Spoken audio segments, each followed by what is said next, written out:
अर्जुनी मोरगाव तालुक्यात झालेल्या अतिवृष्टीच्या पावसाने तुडुंब भरलेल्या बाराभाटी येथील तलावाची पार फुटल्याने तलावाखालील क्षेत्रात रोवणी झालेले पीक नष्ट झाले. त्यातच तलावातील पाणी सुद्धा पूर्णतः रिकामे झाल्याने येणाऱ्या दिवसात सिंचनाचा मोठा प्रश्न शेतकऱ्यासमोर उपस्थित राहणार ही माहिती मिळताच माजी मंत्री राजकुमार बडोले यांनी जुलै 25 रोजी बाराभाटी येथील फुटलेल्या तलावावर जाऊन पाहणी केली. संबंधित वरिष्ठ अधिकाऱ्यांसोबत भ्रमणध्वनीद्वारे चर्चा केली. तालुक्यातील बाराभाटी येथे गावाला लागूनच गाव तलाव आहे. 28 एकर जागेत तलाव विस्तारलेला आहे. तलावाच्या पाण्याने तलावाखालील अंदाजे 150 एकर शेतीला सिंचनाची सोय होते. मात्र ऐन पावसात तलावाची पार फुटल्याने पाईच्या खालील शेतीचे मोठे नुकसान झाले आहे.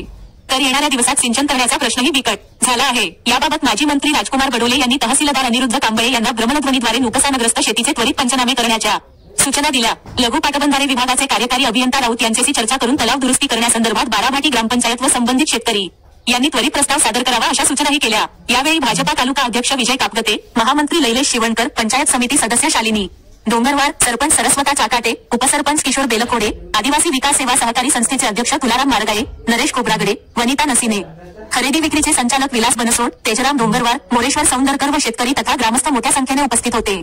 हे खाजगी शेतकऱ्यांचे तलाव असल्याने महात्मा गांधी ग्रामीण रोजगार हमी योजनेमधून दुरुस्तीचा प्रस्ताव सादर करण्याच्या सूचना माजी मंत्री बडोले यांनी दिल्या आहेत.